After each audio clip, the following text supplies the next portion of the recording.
technically never really had a teammate, so I don't know the advantages of that, and I don't know the disadvantages. It's going to be fun. I've got to be totally honest. Me and Tony have never, spent a ton of time together. I've always been the outsider. I've told you all that. I'm not part of the clique.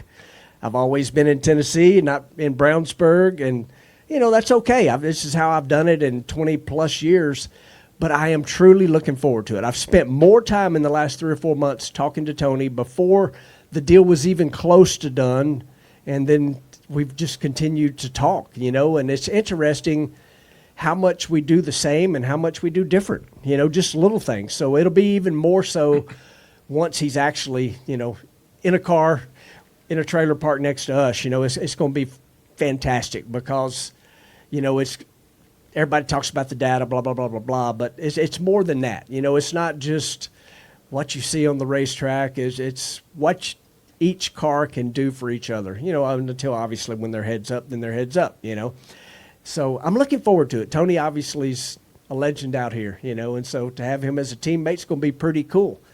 And I do know that when Rick Ware goes to a boardroom, he can say, I've got all-time winningest and all-time winningest. Nobody else can say that. Clay, Joe Castello, WFO Radio. Real quick, the timeline on the second car. Do we know? So here's what I do know, and I'm being completely honest. We have a chassis. There's negotiations going on right now for 2 trucks and trailers.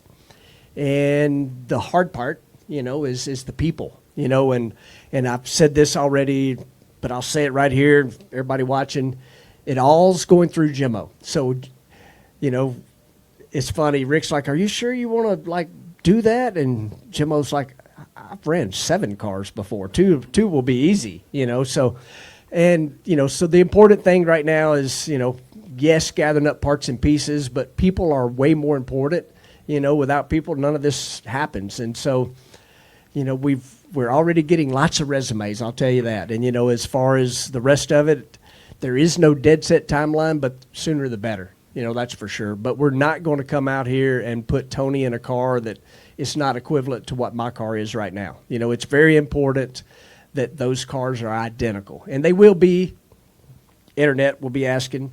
He will be in a canopy car and I will not. That'll be the only 2 differences. But every other single part of those 2 race cars will be identical. No, good notes right there. Yep. As Millican Mania spreads across the country from Bristol to Indy to Pomona, it occurred to me that this might have been the first final round that you have participated in where you weren't like the underdog people's choice. Now that you're winning on a regular basis, this might have been the first time where most people thought, man, this is Tony's day.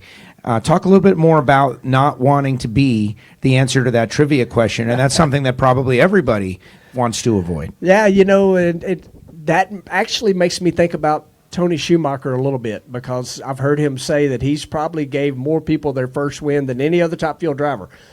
Of course, when you've been in 9 million final rounds, that's going to happen, but I got to be honest, I had 0 thoughts of Tony being in the final, but I can tell you who was thinking about it, Rick Ware. Tony has obviously wore him out over on the NASCAR side of things. And so, I'm sure Rick was going to, please let us beat Tony this right here, But Tony's going to win. And I might as well tell this story. When my oldest son's named Cale, so I'm a NASCAR fan. My son was named after Cale. My other son named after Cale Yarborough. I was not a Tony Stewart fan.